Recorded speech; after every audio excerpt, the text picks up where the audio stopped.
नमस्कार। दिन भर की बड़ी खबरों में आपका स्वागत है। आज इस बुलेटिन में बात होगी राजस्थान में थमे चुनाव प्रचार के शोर की, तेलंगाना में कांग्रेस की बढ़ती ताकत की, अडानी ग्रुप पर लगे भारी जुर्माने की, महुआ मोइत्रा के समर्थन में आई ममता बनर्जी की। बुलेटिन के आखिर में बात मोदी को लालू यादव की चेतावनी की। इसके अलावा और भी कई बड़ी खबरों से आपको करवाएंगे रूबरू, लेकिन तमाम बड़ी खबरों से पहले एक नजर सुर्खियों पर। पनौती वाले बयान पर कांग्रेस सांसद राहुल गांधी के खिलाफ ईसी ने लिया एक्शन, चुनाव आयोग ने नोटिस जारी कर मांगा जवाब। कांग्रेस ने सोशल मीडिया एक्स पर मोदी सरकार पर बोला जोरदार हमला, 35 सेकंड का वीडियो पोस्ट कर कैप्शन में लिखा, हिंदुस्तान के युवाओं का जीवन बर्बाद कर रही है मोदी सरकार। देश भर में निर्माणाधीन सभी 29 सुरंगों की सुरक्षा समीक्षा होगी। सिलक्यारा टनल हादसे के बाद रोड ट्रांसपोर्ट मिनिस्ट्री का फैसला, 7 दिनों में आएगी रिपोर्ट। गिरावट के साथ बंद हुआ शेयर बाजार, सेंसेक्स 5 अंकों की तेजी के साथ 66,017 पर हुआ बंद। निफ्टी 9 अंकों की तेजी के साथ 19,802 के स्तर पर हुआ बंद। ये तो थी सुर्खियां और अब बात आज की सबसे बड़ी खबर की। राजस्थान में विधानसभा चुनाव के लिए प्रचार अभियान अब थम गया है। 25 नवंबर को राज्य में मतदान होगा। इस पूरे चुनाव में कांग्रेस और भाजपा ने पूरे जोर शोर के साथ प्रचार किया। भाजपा की तरफ से पीएम मोदी से लेकर गृह मंत्री अमित शाह, रक्षा मंत्री राजनाथ सिंह, पार्टी अध्यक्ष जेपी नड्डा ने प्रचार किया, जबकि कांग्रेस की तरफ से मुख्यमंत्री अशोक गहलोत के अलावा कांग्रेस महासचिव प्रियंका गांधी, सांसद राहुल गांधी और पार्टी अध्यक्ष मल्लिकार्जुन खड़गे ने मैदान संभाला। पूरे चुनाव में पीएम मोदी ने भ्रष्टाचार, कानून व्यवस्था, लाल डायरी, परिवारवाद को लेकर कांग्रेस को घेरा, तो राहुल गांधी ने अडानी, ओबीसी, जातीय जनगणना और कांग्रेस की राज्य सरकार की उपलब्धियों को गिनाया।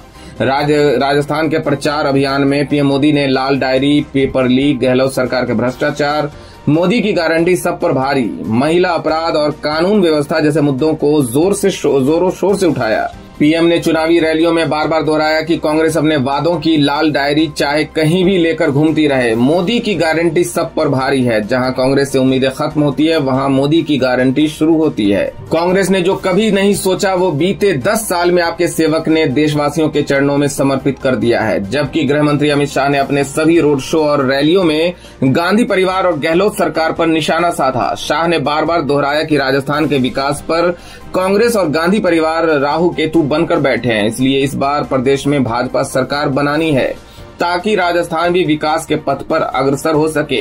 आपने एक दिवाली तो मना ली, अभी 2 दिवाली और मनानी है। 3 दिसंबर को राजस्थान को कांग्रेस मुक्त करके और फिर 22 जनवरी को अयोध्या में प्राण प्रतिष्ठा महोत्सव के दिन। प्राण प्रतिष्ठा महोत्सव में सभी को आना है। प्रदेश में भाजपा की सरकार बनी तो सभी को अयोध्या दर्शन के लिए निःशुल्क व्यवस्था की जाएगी। पीएम मोदी और शाह ने अपनी रैलियों में कई बार कहा कि महिलाओं के साथ दुर्व्यवहार करने में गहलोत सरकार नंबर 1 है। भाजपा सरकार ने चंद्रयान जहां पहुंचा उस बिंदु का नाम शिव शक्ति देकर मातृशक्ति का सम्मान करने का काम किया। केंद्र सरकार ने माताओं बहनों को नई संसद से 33% आरक्षण देने का काम किया, लेकिन ये गहलोत सरकार क्या कर रही है? 5 साल में 5,11,000 मुकदमे, हर दिन 19 मामले बलात्कार के आए हैं। देश भर में बलात्कार के हो रहे अपराधों में 22% राजस्थान में दर्ज हुए हैं। वहीं रक्षा मंत्री राजनाथ सिंह ने प्रचार अभियान में पेपर लीक का मुद्दा प्रमुखता के साथ उठाया। राजनाथ सिंह ने कहा कि कांग्रेस की सरकार ने युवाओं के भविष्य के साथ खिलवाड़ किया है। राजस्थान में भाजपा की सरकार आए तो मैं देखना चाहता हूं कि किसने मां का दूध पिया है कि जो पेपर लीक जैसी घटनाएं करे। राजस्थान में ऐसे हालात खराब हैं कि सरकार की एक महिला विधायक स्वयं को असुरक्षित मानती है। तो मैं पूछना चाहता हूं कि राजस्थान के आमजन कैसे सुरक्षित हो सकते हैं? ऐसी हुकूमत को लानत है जो अपने मां बेटियों की सुरक्षा नहीं कर सके। जबकि भाजपा अध्यक्ष जेपी नड्डा सभाओं में गहलोत सरकार के भ्रष्टाचार का जिक्र करते हुए नजर आए। नड्डा ने कई सभाओं में कहा कि गहलोत सरकार ने वृद्धावस्था पेंशन में 450 करोड़ रुपए का भ्रष्टाचार किया। गहलोत के भाई ने सब्सिडी का फर्टिलाइजर चोरी करके एक्सपोर्ट किया। गहलोत सरकार के रिश्तेदारों ने 11,000 करोड़ रुपए का ठेका लिया। राजस्थान में भाजपा की सरकार बनती है तो हम दांतारामगढ़ विधानसभा में यमुना का पानी लाएंगे। वहीं प्रदेश के मुख्यमंत्री अशोक गहलोत ने राज्य में कांग्रेस की तरफ से ज्यादा सभाएं की है। हर विधानसभा क्षेत्र में गहलोत सरकार की गारंटी और 5 में किए विकास कार्य दोहराते नजर आए। इसके अलावा वे हर सभा में कहते दिखे कि कांग्रेस की सरकार फिर प्रदेश में काबिज हो रही है। इस बार प्रदेश में रिवाज बदलने जा रहा है। गहलोत सभा में कहते हैं कि भाजपा का देश में 5 लाख रुपए का बीमा है, जो भी कुछ लोगों के लिए है, हमारा वाला अमीर गरीब सबके लिए है, वो भी 25 लाख रुपए का। इसे 50 लाख रुपए की गारंटी दे रहे हैं। भाजपा वाले केवल गाय की बात करते हैं। उन्होंने 5 साल में 500 करोड़ रुपए अनुदान दिया। मैंने 5 साल में 3000 करोड़ रुपए का अनुदान गौशालाओं को दिया। कोरोना के समय अच्छा काम किया। चुनावी घोषणा पत्र में 7 नई गारंटी दी है। 25 लाख रुपए तक का फ्री इलाज किया जा रहा है। ये सोशल सिक्योरिटी है, ये कोई एहसान नहीं है। हम भारत सरकार से भी ये मांग करते हैं। 10 लाख युवाओं को नौकरी, जिसमें 4 लाख सरकारी शामिल है, देने की घोषणा की है। राहुल गांधी ने अपनी हर सभा में जातीय जनगणना और अडानी का मुद्दा उठाते हुए नजर आए। कांग्रेस नेता राहुल गांधी ने सभाओं को संबोधित करते हुए कहा कि जब खतरा अकेला नहीं आता, 3 लोग आते हैं। सबसे पहले एक बंदा सामने आता है, आपके ध्यान को इधर उधर करता है, उल्टी सीधी बात बोल देगा। दूसरा पीछे से आता है, ब्लेड से जेब काट लेता है। और तीसरा बंदा देखता रहता है कि किसकी जेब कटी। अगर उसने कोई आवाज की तो उस पर हमला कर दे, उसे डरा दे। भीड़ को पता लग गया तो उसे धमकाने का काम करता है। नरेंद्र मोदी का काम आपके ध्यान को इधर उधर करने की है। वो टीवी पर आते हैं, कहते थाली बजाओ, मोबाइल की लाइट ऑन करो, हिंदू मुस्लिम नोटबंदी, मुझे फांसी लगा दो। ध्यान इधर उधर करने वाला नरेंद्र मोदी, जेब काटने वाला अडानी और बाद में लाठी मारने वाला अमित शाह। राहुल ने हर रैली में दोहराया कि हिंदुस्तान को एमपी एमएलए नहीं चलाती, कैबिनेट सेक्रेटरी और पीएम मोदी के साथ 90 अफसर देश को चलाते हैं। बजट का पैसा स्वास्थ्य, शिक्षा, बीमा योजना, देश की रक्षा में कितना जाएगा, ये लोग निर्णय लेते हैं। 90 में से पिछड़े वर्ग के कितने आईएएस ऑफिसर हैं? पिछड़ों की आबादी 50% और 90 में से 1 अफसर आदिवासी, 3 अफसर दलित। अगर पिछड़ों की सरकार होती तो कम से कम 90 में 45 मतलब 50% ओबीसी वर्ग के होते। राजस्थान में हमारी सरकार आएगी तो पहला काम राजस्थान में जाति जनगणना करना होगा। और दिल्ली में जैसे ही हमारी सरकार आएगी, कांग्रेस पार्टी पूरे देश में जाति जनगणना करवा देगी। जितनी भागीदारी पिछड़ों, गरीबों, दलितों और आदिवासियों की होनी चाहिए, जाति जनगणना के बाद हम उस पर एक्शन ले पाएंगे। जाति जनगणना के बाद हिंदुस्तान बदल जाएगा। जिस दिन हमने गरीबों को, पिछड़ों को, आदिवासियों को, दलितों को इस देश को चलाने में भागीदारी दे दी, उस दिन इस देश में चमत्कार हो जाएगा। कांग्रेस महासचिव प्रियंका गांधी के हर सभा में पीएम मोदी निशाने पर रहे हैं। प्रियंका ने पीएम मोदी से सवाल किए कि वे हिंसा प्रभावित मणिपुर क्यों नहीं जा रहे हैं। सभाओं में किसान आंदोलन की याद दिलाते हुए प्रियंका गांधी ने कहा कि काले कृषि कानूनों को लेकर किसान धरने पर बैठे थे। भाजपा मंत्री के बेटे ने किसानों को अपनी गाड़ी के नीचे रौंद दिया, मगर मंत्री को पद से नहीं हटाया गया। किसान अपनी मांगों के लिए महीनों तक धरने पर बैठे रहे, पर मोदी सरकार ने उनकी बात नहीं मानी। जैसे ही उत्तर प्रदेश के विधानसभा चुनाव नजदीक आए, ये कानून वापस ले लिए गए। महिला पहलवान सड़क पर बैठी रही, मोदी जी नहीं गए। लेकिन वही पहलवान जब मेडल जीत कर आई, मोदी जी ने उनको घर बुला लिया। महिला पर हो रहे अत्याचारों का जिक्र करते हुए प्रियंका गांधी ने कहा कि भाजपा शासित प्रदेशों में महिलाओं पर बहुत अत्याचार हो रहे हैं। इस दौरान उन्होंने उत्तर प्रदेश की हाथरस और उन्नाव वारदात का जिक्र करते हुए भाजपा पर निशाना साधा। ग्रेटर हैदराबाद में कुछ बड़ा करने की कोशिश में कांग्रेस, इन 7 सीटों पर नजर। बता दें कि कांग्रेस ने तेलंगाना में अब की बार उत्तरी और दक्षिणी जिलों में पूरा जोर लगाने के साथ साथ अपने परंपरागत वोट बैंक को सहेजने के लिए भी पूरी शक्ति लगा दी है। कर्नाटक में उसकी ये रणनीति सफल भी रही।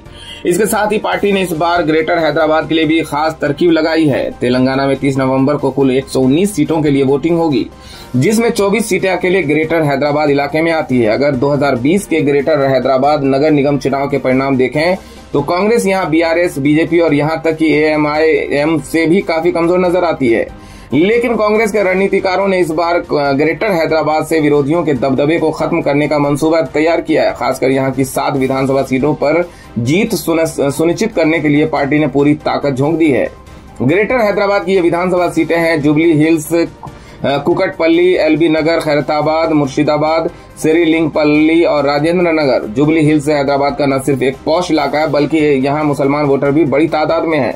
यही वजह है कि पार्टी ने यहाँ पूर्व क्रिकेटर मोहम्मद अजहरुद्दीन को टिकट दिया है। उनका मुकाबला बीआरएस के मौजूदा एमएलए के साथ एमआईएम के मोहम्मद फरसुद्दीन के साथ है। अजहरुद्दीन एक राष्ट्रीय चेहरा है और उस पर से उनके मुस्लिम होने की वजह से कांग्रेस को यहाँ अपने दावेदारी मजबूत लग रही है। ऊपर से निर्दलीय उम्मीदवार नवीन यादव ने नामांकन वापस ले लिया है और कांग्रेस को लगता है कि उनके समर्थन वाला वोट बैंक उसके प्रत्याशी के खाते में ट्रांसफर हो सकता है। इसी तरह से पार्टी ने एलबी नगर से पूर्व सांसद मधु याश की गौड़ को उतारा है। पार्टी को लगता है कि उनका हयात नगर कनेक्शन कांग्रेस के पक्ष में जा सकता है। कांग्रेस ने इस सीट को इसलिए भी नाक का सवाल बना लिया है क्योंकि पिछली बार यहां से उसके टिकट पर जो उम्मीदवार जीते थे वो बाद में उसका हाथ छोड़कर बीआरएस की कार में बैठ गए थे। इसी तरह से उसने खैरताबाद सीट से दिवंगत नेता पी जनार्दन रेड्डी की बेटी पी विजया रेड्डी को टिकट दिया है। कांग्रेस के रणनीतिकारों को लगता है कि सहानुभूति लहर पर सवार होकर वो विधानसभा तक पहुंच जाएगी। गौतम अडानी को तब बड़ा झटका लगा। दरअसल गौतम अडानी की कंपनी पर बीएसई और एनएसई की ओर से भारी भरकम जुर्माना लगाया गया है। कल बाजार खुलने के साथ कंपनी के शेयरों पर इसका असर देखने को मिल सकता है। ये कंपनी अडानी ग्रीन एनर्जी है। बता दें कि प्रमुख शेयर बाजार बीएसई और नेशनल स्टॉक एक्सचेंज यानी एनएसई ने कुछ सूचीबद्धता नियमों का अनुपालन नहीं करने को लेकर अडानी ग्रीन एनर्जी पर कुल 11.22 लाख रुपए का जुर्माना लगाया है। दोनों शेयर बाजारों ने अडानी समूह की कंपनी पर बराबर यानी 5.61 और 5.6 लाख रुपए का जुर्माना लगाया है। वर्ल्ड कप के वेन्यू कंट्रोवर्सी में कूद पड़ी ममता बनर्जी। पीएम मोदी को कह दिया पापी। बता दें कि अहमदाबाद के नरेंद्र मोदी स्टेडियम में हुए विश्व कप फाइनल को लेकर कंट्रोवर्सी थमने का नाम नहीं ले रही है।